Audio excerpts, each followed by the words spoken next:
है कि अगर आदमी कांस्टेंट नियर वर्क करेगा 6 से 8 घंटा, उसमें मायोपिया हो जाता है, तहकीक बता रही है, और वो मायोपिया प्रोग्रेस हो जाती है। इसलिए कॉलेज स्टूडेंट्स और जो भी कंप्यूटर यूज़र्स हैं, चाहे बैंक में हैं, ऑफिस में हैं या किसी और इदारे में हैं कंप्यूटर यूज़ करने, उनमें यही सलाह है कि बीच में थोड़ा सा ब्रेक ले लें। अगर ब्रेक पॉसिबल नहीं है, थोड़ा सा आँखों का जो पलके हैं वो 5-6 बार बंद कर लें, खोल दें, और बीच में से अपनी नज़रें कंप्यूटर से हटा लें। ये तदाबीर बहुत ज़रूरी है तमाम कंप्यूटर यूज़र्स के लिए। और दूसरी बात है, जितने भी ये कंप्यूटर्स हैं उनमें एंटी ग्लेयर स्क्रीन लगाएं। अगर एंटी ग्लेयर स्क्रीन नहीं है देन एंटी ग्लेयर ग्लासेस का इस्तेमाल करें। तीसरी बात है, अब जो लोग 18 घंटे भी उस पे हैं, उन लोगों के लिए टेयर सब्स्टिट्यूट डालना ज़रूरी है। टेयर सब्स्टिट्यूट्स एक डॉक्टर साहब ही आपको बता देगा कि कौन से टेयर सब्स्टिट्यूट आपके लिए अच्छे हैं। और टेयर सब्स्टिट्यूट्स में कि उनका कोई साइड इफ़ेक्ट नहीं होता है, सुबह शाम अगर दो बार भी डालें या ज़्यादा भी डाल दें तो उनमें कोई प्रॉब्लम नहीं है। तीसरी बात एक और जो सब खासकर माएँ बहनें बताएंगे, डॉक्टर साहब बच्चे को क्या दूँ मैं ग़िज़ा, मैं क्या खिलाऊँ इसको ताकि इसकी बीनाई अच्छी रहे, तो उसके लिए हरी सब्जी, गाजर, मूली, लिवर, किडनी, मिल्क, ये बच्चों को हद से ज़्यादा जितना भी हो सके इतनी चीज़ें, खासकर सब्ज़ी और फल बच्चों को जितना भी ज़्यादा दे वो आँखों की बीनाई के लिए बहुत अच्छा है। पहले हम शुरुआत करेंगे बच्चों से। बच्चों का आँखों की चेकअप करना है, स्कूल हेल्थ प्रोग्राम में हम ले रहे हैं सारे बच्चों की स्कूल्स बंद है इसलिए वो प्रोग्राम इस वक्त नहीं चल रहा है। अदरवाइज़ हम क्या करते थे, हम अपनी टीमें स्कूल में भेजते थे, तमाम बच्चों का आँखों का मुआवजा करते थे, और जिन बच्चों को रिफ्रैक्टिव एरर है उनको अस्पताल लेके जांच करके मुफ्त ऐनक देते थे। बट इस वक्त चूँकि स्कूल्स नहीं हैं तो तब भी हम कोशिश कर रहे हैं कि जो कोई भी बच्चा रिफ्रैक्टिव एरर में है उनका हम जांच करते हैं और मुफ्त में ऐनक देते हैं।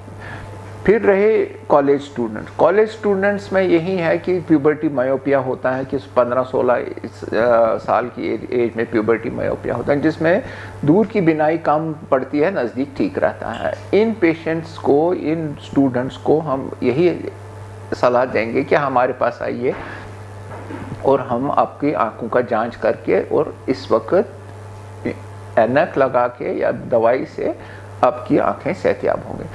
अब रहे बुज़ुर्गों में एक तो कैटरैक्ट तो होता ही है, काला मोतिया होता ही है, बट बुज़ुर्गों में एक सबसे बड़ी जो परेशानी आ रही है वो है आँख के पर्दे में ज़ख्म होना।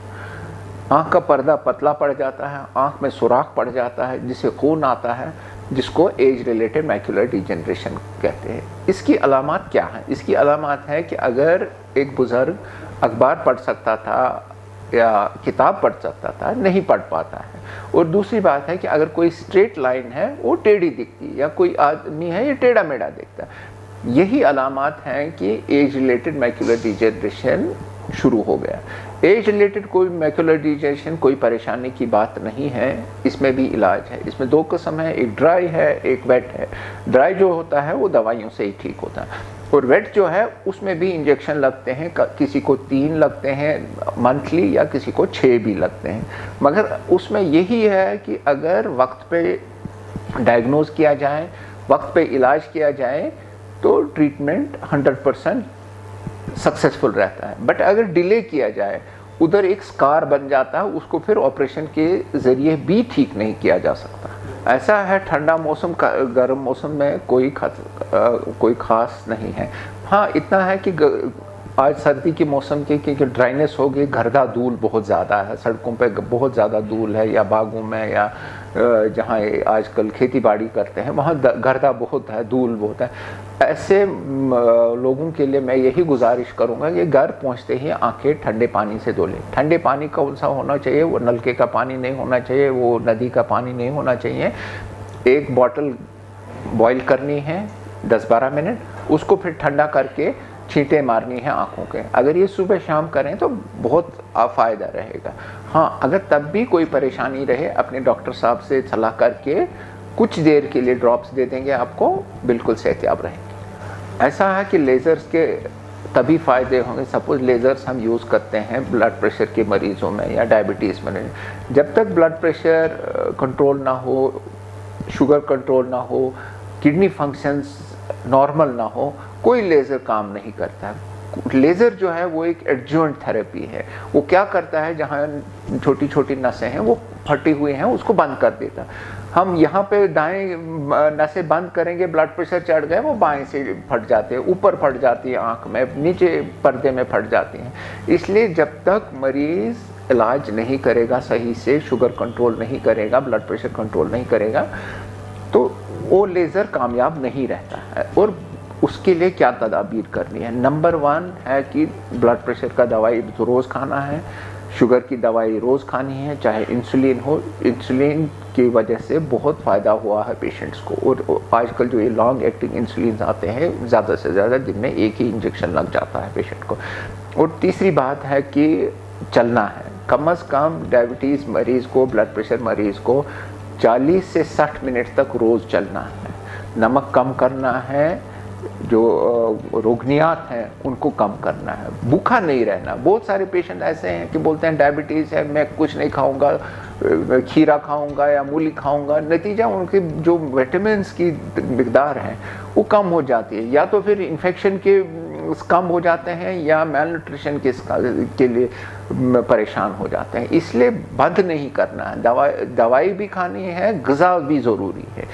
कैटरैक्ट तो लगता है सिंपल है, कैटरैक्ट में ऑपरेशन करके अगर 5-6 महीने रोकेंगे भी तो कोई उतना फ़र्क नहीं है।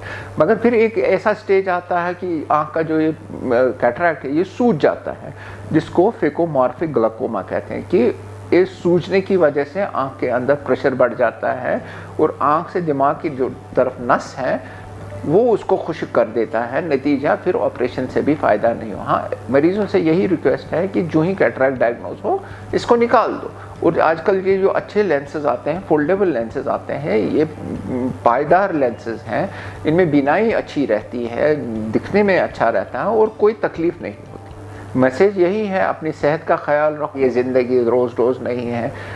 और यही कहा जाता है ज़ू और जहान। और आपकी सेहत अच्छी है, हम तब खुश रहते हैं जब हमारे पेशेंट खुश रहते हैं।